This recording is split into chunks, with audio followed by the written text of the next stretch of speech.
जय हो children. Last कक्षा से हम पढ़ रहे हैं आपके वसंत बाग 3 में दिए गए तीसरा पाठ बस की यात्रा।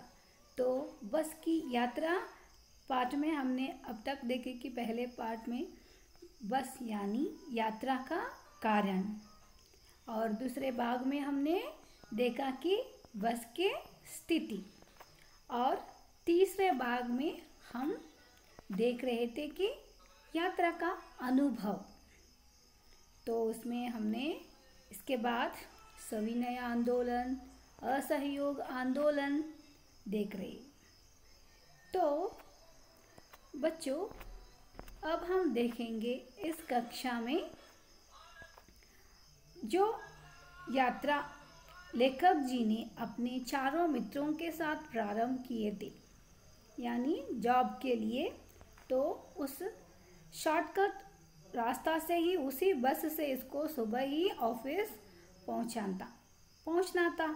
तो इसके वजह से हमने देखे कि यात्रा का कारण और बस की स्थिति कैसे थे, वृद्धावस्था में थे, तो कितनी, यानी यात्रा करते समय उनको क्या क्या फील हुई, बस से कितना तकलीफ हुई। तो इस पाठ के द्वारा, यानी ये एक व्यंग्य कहानी है, हमने पढ़ रहे हैं। तो इस व्यंग्य कहानी द्वारा लेखक जी बस कंपनी वालों को ये समझाने चाहते हैं कि आप अपने बस को रास्ते में, यानी चलाने के लिए, अपने बस को चलाने के लिए बेचते समय यही थोड़ा चेक कीजिए कि ये यात्रियों के लिए सुविधा है क्या नहीं, यात्रियों के लिए अच्छा सफ़र दे पाएंगे या नहीं। तो पैसे के लालच में ऐसे खराब हुए, यानी रिपेयर में आए हुए बस को छोड़ना गलत बात है।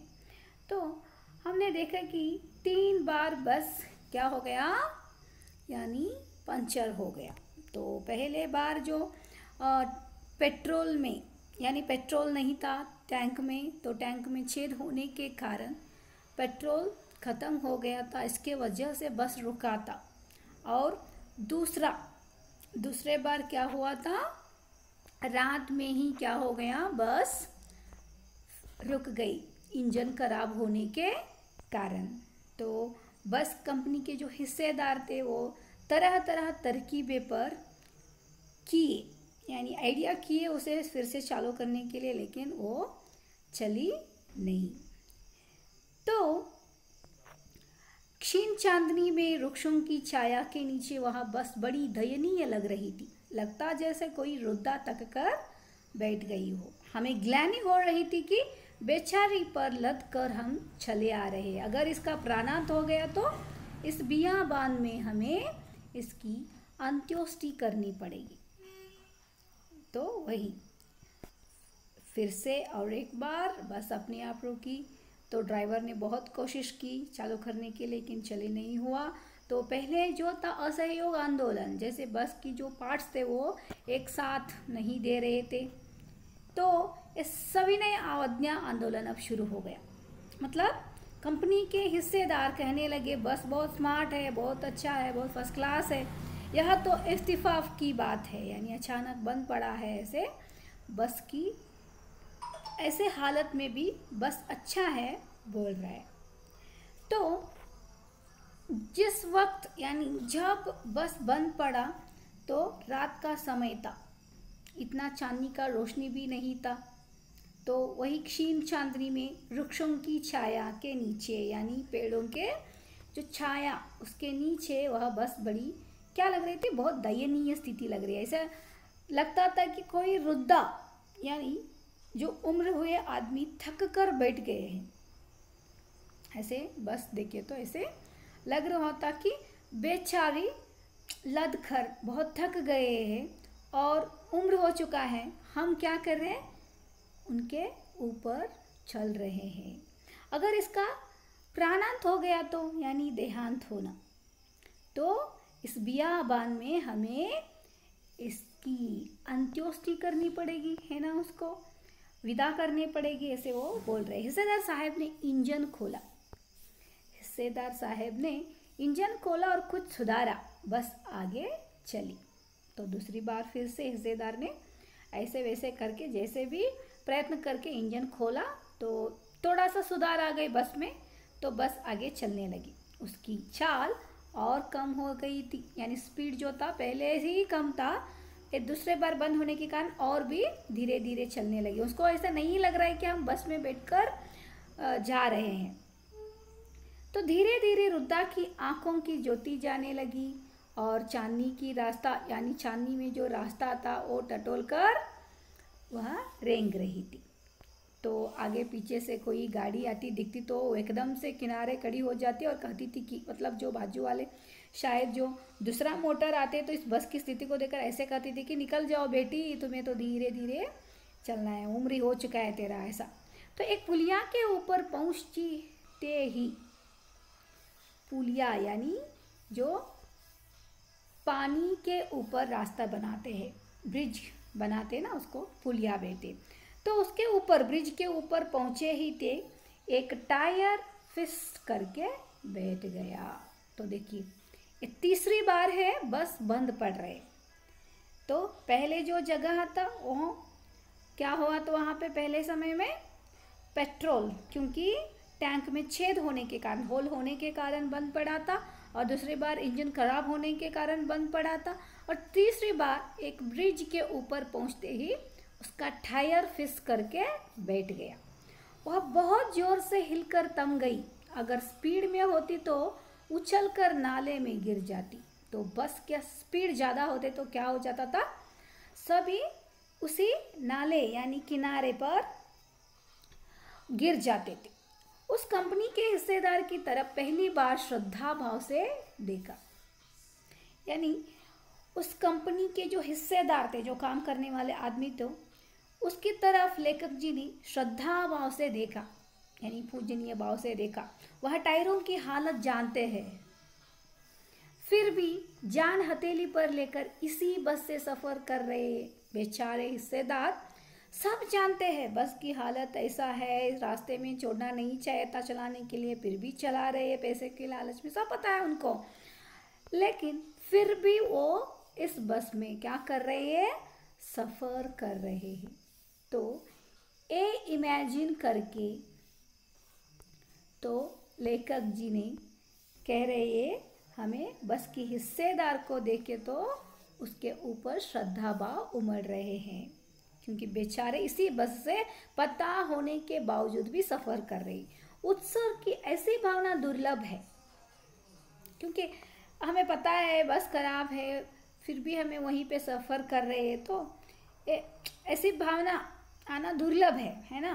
तो सोचा इस आदमी के साहस और बलिदान भावना का सही उपयोग नहीं हो रहा है। तो देखिए ये एक तरफ की त्यागी, बलिदान ही, साहसी हो गए ना, क्योंकि इस बस में सफ़र करना बहुत मुश्किल है। बस हमें वहाँ तक पहुँचाएंगे ये नहीं, उम्मीद भी नहीं है, फिर भी ये जानते हुए भी यात्रियों को छोड़िए क्योंकि उनको पता नहीं होता, लेकिन ये बस कंपनी वाले हिस्सेदार थे, उनको सब पता है बस के बारे में, फिर भी उसी बस से सफ़र कर रहे। तो ये सोचकर लेखक जी के मन में वो हिस्सेदार की जो साहस बलिदान का भावना जो है उनके अंदर साहस है, बलिदान है, लेकिन इसका सही उपयोग नहीं हो रहा है। इसे तो किसी क्रांतिकारी आंदोलन का नेता होना चाहिए था। तो बोल रहे ये जो इसका बलिदान जो साहस है ना, ये उपयोग नहीं हो रहा है, ये उपयोग होना है तो इसे क्या होना चाहिए था, एक क्रांतिकारी आंदोलन में नेता यानी क्या है, नायक होना चाहिए था। अगर बस नाले में गिर पड़ती और हम सब मर जाते तो देवता बाहें पसारे इसका इंतज़ार करते। तो लेखक जी हमें कहने जा रहे यदि बस नाले में गिर पड़ती तो हम सब मर जाते थे। ऐसा लग रहा है ऊपर जो देवता हम आने के लिए इंतज़ार कर रहे हैं। तो कहते कहते वह महान आदमी आ रहा है जिसने, देखिए वह महान आदमी कौन है यहाँ पे, महान आदमी देखिए, तो वह महान आदमी आ रहा है जिसे जिसने एक टायर के लिए प्राण दे दिए, मर गया पर टायर नहीं बदला। तो देखिए लेखक जी को कंपनी के हिस्सेदार को देखकर ऐसे बातें याद आ रही। ये महान आदमी जो है ना वो आ रहा है, क्योंकि वो भी यात्रियों के साथ उस नाले में गिरकर मर जाते थे। वो भी किसके लिए? सिर्फ एक टायर के लिए अपने प्राण दे दिया हो, लेकिन प्राण देने के लिए तैयार है, लेकिन बस का टायर बदलने के लिए रेडी नहीं है। तो दूसरा घिसा टायर लगाकर बस फिर चली। तो दूसरा टायर लगाए, फिर से तीसरी बार बस चालू हुआ और चलने लगी। अब हमने वक्त पर पन्ना पहुंचने की उम्मीद छोड़ दी थी। तो लेखक जी को पन्ना पहुंचना था और वहीं से ट्रेन पकड़ना था, लेकिन ये आशा उसने अभी छोड़ दी है। उम्मीद यानी क्या है? आशा ही नहीं बचा है, हम पन्ना पहुंचेंगे या नहीं। तो पन्ना क्या, कहीं भी कभी भी पहुंचने की उम्मीद छोड़ दी थी। पन्ना तो छोड़िए, कहीं भी हम पहुंचते क्या नहीं, ये आशा नहीं था। लगता था जिंदगी इसी बस में गुजारनी है और इससे सीधे उस लोक को प्रयाण करना जाना है। इस पृथ्वी पर उसकी कोई मंजिल नहीं है। तो देखिए सब उम्मीद छोड़ चुके हैं, बस से हम सफ़र जो कर रहे ये सफल हो जाएंगे, ये उम्मीद नहीं है। लेकिन ऐसे लग रहा है ज़िंदगी हमें इसी बस में गुजारना है और इससे सीधे उस लोक का प्रयाण करना है। उस लोक यानी ऊपर भगवान के पास जाना है। इस पृथ्वी पर उसकी कोई मंजिल नहीं है। मंजिल यानी क्या है? लक्ष्य। तो हमारी बेताबी, तनाव खत्म हो गई है। तो हमें जीने का जो इच्छा था वो सब खत्म हो गया है। हम बड़े इम्तिहान थे, हम बड़े इत्मीनान के घर की तरह बैठ गए। इत्मीनान से घर यानी क्या है? जो सुना सुना घर जो होता है वो। वैसे ये सब बस में बैठ गए, क्योंकि आशा ही नहीं बच पाएंगे या नहीं, हम वहाँ पे पहुँच पाएंगे या नहीं। चिंता जाती रही, हंसी मजाक चालू हो गया। चिंता तो मन में था, हम रहेंगे या नहीं, पहुँच पाएंगे या नहीं। उसी बीच में हंसी मजाक चालू हो गया। क्या क्या हंसी मजाक स्टार्ट हुआ देखिए। तो हम कभी कभी दुख में भी हंसी मजाक करना शुरू करते हैं। ऐसे हो गया तो हम वहाँ पे जाएंगे, ऐसा होगा, हम ये करने वाले थे लेकिन ऐसा नहीं हुआ, है ना। तो बच्चों इस कहानी द्वारा हरिशंकर परसाई ने, देखिए अभी कितना मज़ेदार कहानी है, पढ़ते जाएंगे तो हंसी आ रहा है, लेकिन इस हंसी मजाक कहानी में भी हमें एक संदेश है। कौन सा संदेश है? ऐसे जो बस कंपनी वाले होते हैं, जो रिपेयर के स्थिति में होने बस को रास्ते में छोड़ना गलत है, क्योंकि सबकी जान जो है वो बहुत मूल्य है। तो इसलिए ये बताने जा रहे हैं कि, लेकिन कैसे बता रहे, देखिए वो लेखक मज़ेदार से हंसी से कह रहे हैं ऐसे हो जाएगा, लेकिन सुनने वालों को, पढ़ने वालों को पता चलेगा कि ये ऐसे ही बात करके हमें क्या संदेश देना चाह रहे हैं। तो बच्चों अब तक हमने आपके तीसरा पाठ यानी वसंत बाग 3 में दिए गए तीसरा पाठ बस की यात्रा का अध्ययन किए। तो मुझे आशा है आप सबको ये कहानी मज़ेदार भी लगे हैं, पसंद भी आए हैं और इस कहानी से आपको ये संदेश भी मिल गया है। तो पहले पार्ट में हमने देखा यात्रा का कारण और दूसरे पार्ट में हमने देखा कि बस की स्थिति। तो तीसरे पार्ट में हमने देखा कि यात्रा का अनुभव और असहयोग आंदोलन देखे, सहयोग आंदोलन देखे।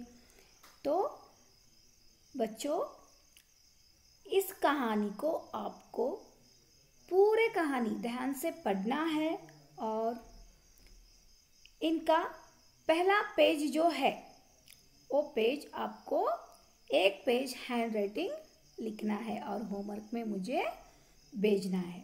तो बच्चों घर में ही रहिए और सुरक्षित रहिए। Take care.